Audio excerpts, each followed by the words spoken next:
20,000 ريال شهريا يعني يعيش هنا ملك ويحوش كويس جدا جدا. مستحيل يقدر يعيش ويحوش في كندا زي السعودية بالراتب ده. بس هو انا معرفش تحليلك وتفسيرك عن حياة الملوك عامل ازاي، ولكن من كلامك واضح ان انت متعرفش عنها حاجة. انت واضح ما قعدتش في قعدة من اللي بيتقال فيها يلا نطلع لندن الويك اند، ولا يلا عشان نجهز المخيم السيزون ده. فهتعرف ساعتها ان ال20,000 ممكن يتصرفوا في عشاء. الحاجة التانية، لو هو عيلة طبيعية اللي هي مع مراته ومع طفلين، هو بيدفع لهم بداية كان مصاريف 1200 ريال. بيدفع رسوم المرافقين في كل شهر. ولاده اكيد بيدخلهم مدارس يعني خاصه او انترناشونال عشان على الاقل ياخدوا لغه زي الانجليش، لان في المدارس الحكومه مش هيكون التعليم بنفس القوه دي. بما ان هو قاعد في السعوديه، هو مش سعودي. لما الولاد دول يكبروا، يجي بقى ربنا يكرمهم ويدخلوا الجامعه. الجامعات الحكوميه في السعوديه كويسه جدا، ولكن نسبه الطلبه الاجانب قليلين.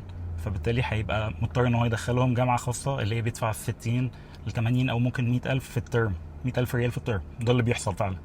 فعشان كده اغلب الناس دي بتسفر بعد كده اولادهم ان هم يتعلموا بره، لان هو طالما كده كده هدفع، يبقى ادفع لهم بقى ان هو يعني يتعلموا تعليم كويس بره. حط بقى المصاريف دي كلها، هتلاقي ان ال20,000 ريال ما تسواش الرقم ده. انا اعرف ناس يعني جم اصلا كندا وسافروا امريكا وكانوا بياخدوا مبالغ ضعف الرقم ده. فخليك انت بس فاهم الموضوع عامل ازاي. كل ده انا ما اتكلمتش عن الضغط والاستريس اللي ممكن اي حد اجنبي او وافد يتحط فيهم في السعوديه.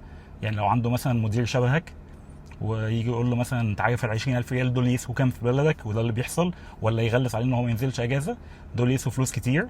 ودول حاجات اللي هي ما بتتشراش بالفلوس، ممكن انت ما تعرفهاش بقى.